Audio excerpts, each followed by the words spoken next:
Before I begin this next segment, I just wanted to thank everyone who's been so wonderful and so supportive.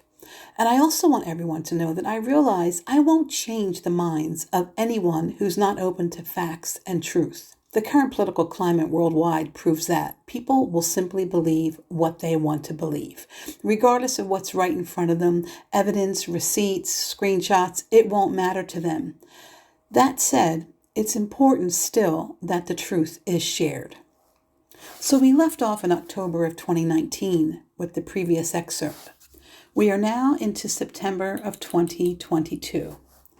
Stuart Wood's representative had our fan group with nearly 2,000 members disabled with false accusations of trademark and copyright infringement.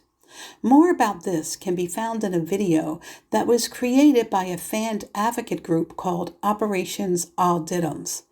That video that I'll link in this video goes into great detail about what happened in September of 2022. Like I said, I will link that in the description.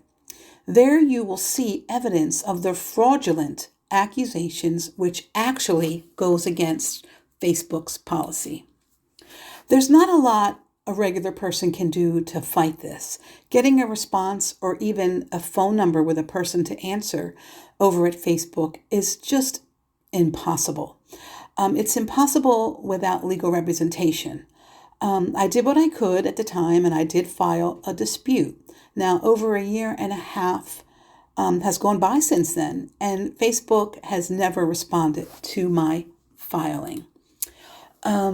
So what happens with Facebook, or actually it's called Meta, bots actually decide a lot of these decisions. They're not even in front of a person. If this accusation was put in front of a human, they would have seen that the things that they were showing as evidence of trademark or copyright infringement were just actually not true at all.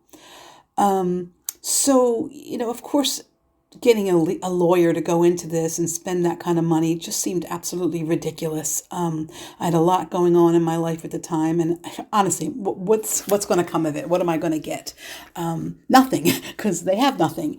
But I just want you to look at the video, and as that video will show, we did reach out to Stuart himself in the hopes that he would resolve the matter. That would have been the quickest way to end all this. He could have contacted and suggest to Facebook that our accounts were fully restored, which they should have been. And because my personal account was attached to the group, my personal account was disabled as well. During that little communication back and forth with Stuart, he admitted that it was not about a trademark or copyright infringement, but it was about the money that the Bay City Roller fan community raises. Our community, we raise funds to host fan events. This has been going on, as Stuart and Wendy and all these people know, because they've been involved in these events since mid to late 90s. Events from all over the world have been happening since the mid to late 90s. People from all over the world attend and they celebrate their youth and the music of their favorite band. And let's face it, events like this cost money. And and they've come a long way. They've changed. They've gotten so much bigger since they first started. These events cost money. And a lot of the time, the people who were coordinated were out money, and they would do fundraising to recoup funds at the end of the event. Venues need to be paid. You need to feed these people. There's entertainment. There's costs associated with having live entertainment, backline and equipment, all kinds of stuff like that. It is not free. Our committee and our attendees who come to these events willfully pay the registration fees. They participate in fundraisers, and some outright donate hundreds of dollars so we can have these gatherings. It's something everyone who attends wants to do. They want to do it, and they trust us with their funds to throw great parties. And you all know that that's what we do. You've seen the pictures. Everyone sees what we do. It's not free. I don't know why people think this is something that you can just do without raising money. We are a large but very close-knit group who are scattered all over the world. So we love creating events that bring us all together. Again, this is money that we raise within our own community.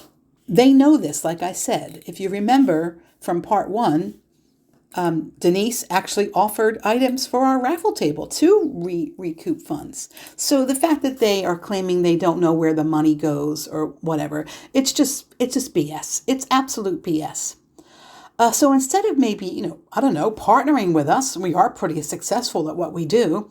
Our past events will prove that. No, they want to vilify us. They want to vilify us and call us everything from thieves, liars, haters, and scammers. When we ask for evidence for any of these accusations, they double down with double talk and provide zero receipts.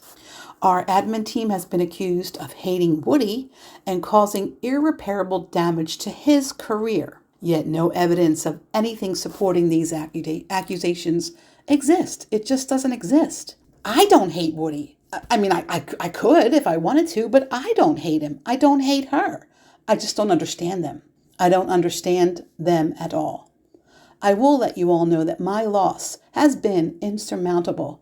I've lost business contacts, the loss of my company's Facebook account that I ran for them, and most hurtful was the loss of hundreds of private messages shared with my late sister while she was losing her short battle with stage 4 pancreatic cancer.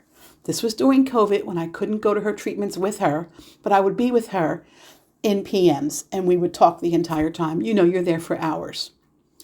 So I suggest to everyone out there, please don't use Facebook as a place to store your precious memories. Start saving your photos and your messages from loved ones. Do screenshots, do something, have a backup. I sure wish I did. Now, I've been called a thief. But I just showed you what was stolen from me. They can't show me anything I've stolen from them. And I may have lost, and I did lose a lot. But what I've gained in amazing experiences with lifelong friends and the love I receive in spite of their efforts is really incalculable. And now for other wannabe disruptors who wish to quote unquote derail us, we're looking at you, Junie. It's just not possible.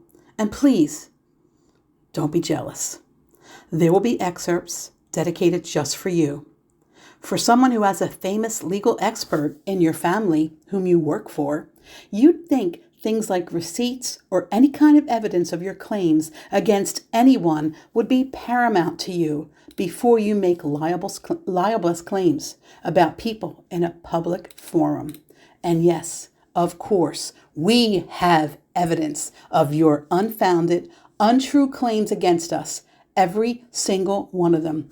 Receipts, sister, we have buckets full. In closing for this excerpt, please know that despite these efforts on your part, our community remains strong, active, and spirited. We are not asking nor seeking the approval of anyone who simply doesn't get what we do and what we're about. All we ask is that you stay in your lane. We will stay in ours, the lane that keeps on rolling. Thank you for listening.